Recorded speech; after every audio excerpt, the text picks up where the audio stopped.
Motivation, ये सब चीजें, ये एक अलग चीज है। धरातल पे उतर के जाइएगा ना तो अलग चीज है यहाँ पर, और कभी बिहार में आके दिखेगा तो एकदम में अलग मिलेगा। खैर हमारे यहाँ तो हर चीज है भाई, पहाड़ काटने वाले लोग भी, तो ऐसा नहीं है कि आपके पास अभाव नहीं है, मतलब सबके पास कमोबेश ही है।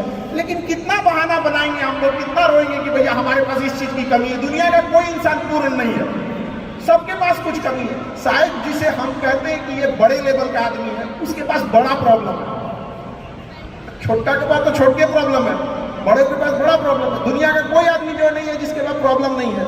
और प्रॉब्लम का आना बहुत जरूरी है, क्योंकि आवश्यकता ही आविष्कार की जननी होती है। अगर आपके पास कमी नहीं रहेगा ना, आप कुछ करिएगा ही नहीं, कोई भी चीज का। एक पानी है यहाँ पर, इसकी वैल्यू तभी बढ़ेगी जब हमको जोर से प्यास लगेगा।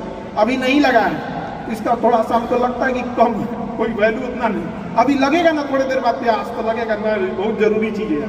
तो आपके अंदर वो भूख, वो प्यास रहना चाहिए। अमूमन आप देखिएगा कोई आदमी जो होते हैं लोग, उनके अंदर जैसे किसी को क्या बोलते हैं, पोजीशन लीडरशिप बोलते हैं, कि मतलब उसकी विरासत में मिल गई है। दादा ने कोई बिजनेस खड़ा किया, पिता ने किया, जब उसको मिलता है तो उतने अच्छे से नहीं संभालता। कुछ लोग संभाल भी लेते हैं, लेकिन कुछ लोग उतने अच्छे से भी नहीं संभाल पाते। कितना ठोकर लगा है, ये बहुत ठोकर नहीं लगेगा ना, जिस पत्थर पे चोट नहीं पड़ती है वो कभी मूर्त नहीं बनता है। इसलिए जितना, ये आपके लिए अच्छी बात है, क्योंकि बड़े बड़े लोगों की जिंदगी में मुसीबत आती है, वो मुसीबत ही आती है बड़े लोगों के लिए। क्योंकि फिल्म में जो सबसे टफ रोल होता है ना, तो बढ़िया हीरो के कंधे पे दिया जाता है। तो ये पृथ्वी पे भी ना ऊपर वाले को पता है कि ये बढ़िया हीरो है, इसको थोड़ा सा हम लोग रोल देते हैं बढ़िया। तो बड़ी जिम्मेदारी देने से पहले ऊपर वाला भी ना आपको टेस्ट करता है, टेस्ट करके ही देखेगा कि नहीं करेगा। हम लोग छोटा सा कोई सामान खरीदते हैं तो उसको ठोक बजा के चेक करते हैं कि सह लेगा कि नहीं सह लेगा। एक छोटा सा बर्तन कोई खरीदने जाता है तो पटक के दिखाता है, देखिए मजबूत है। तो ऊपर वाला भी जब आपको बहुत बड़ा जिम्मेदारी देने वाला होता है ना, तो पहले सोचता है कि इसका थोड़ा सा टेस्ट कर ले। बहुत लोग टेस्टे में भाग जाते हैं, ये भगवान हमरा काहे लिए तुम मुसीबत लाया यार। जब ऊपर वाला तुमको खुशी दिया था तो थैंक यू कहना भूल गए थे, और जब मुसीबत दिया चेक करने के लिए तो परेशान हो गए। आप चीजों से घबराना नहीं चाहिए किसी को।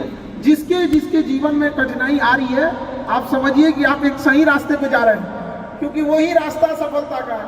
और अगर आपके जीवन में कठिनाई नहीं आ रही है, आप गलत रास्ते पे हैं, क्योंकि सफलता का रास्ता बहुत कठिन होता है। चाहे कहीं से उठा के देख लीजिए आप, कोई कह सकता है कि इसमें आप में किसी को कठिनाई नहीं है, कोई भी कह सकता है, कभी नहीं कह सकता है आप। इतने लोग में से कोई, सबके जीवन में आएगी कठिनाइयाँ।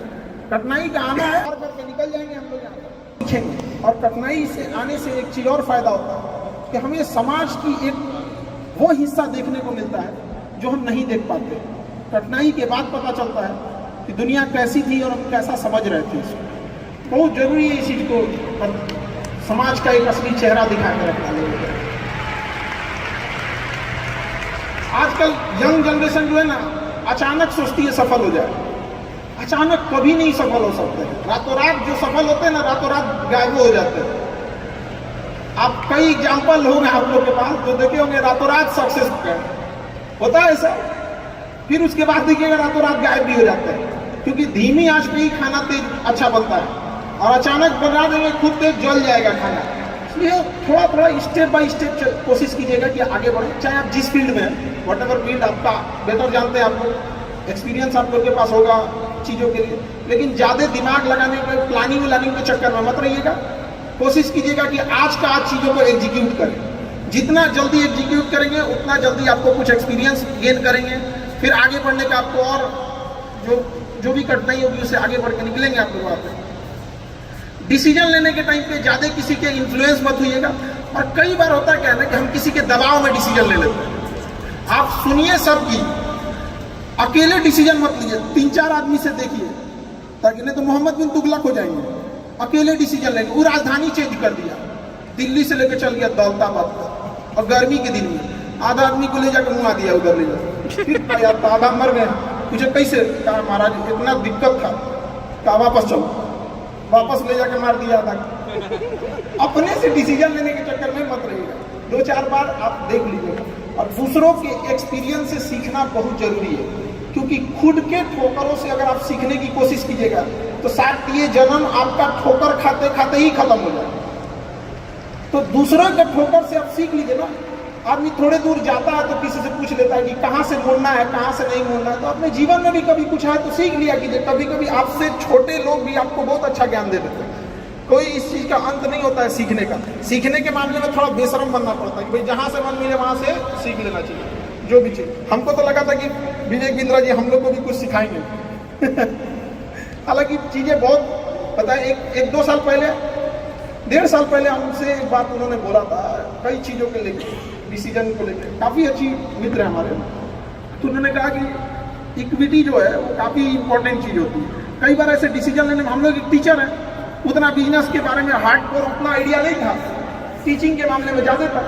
तो एक आध डिसीजन गलत ले रहे थे लोग, उन्होंने भी काफ़ी इस चीज़ों में हेल्प किया था। तो किसी से डिस्कस कर लेना चाहिए और इंस्टेंट डिसीजन लेने से बचिएगा।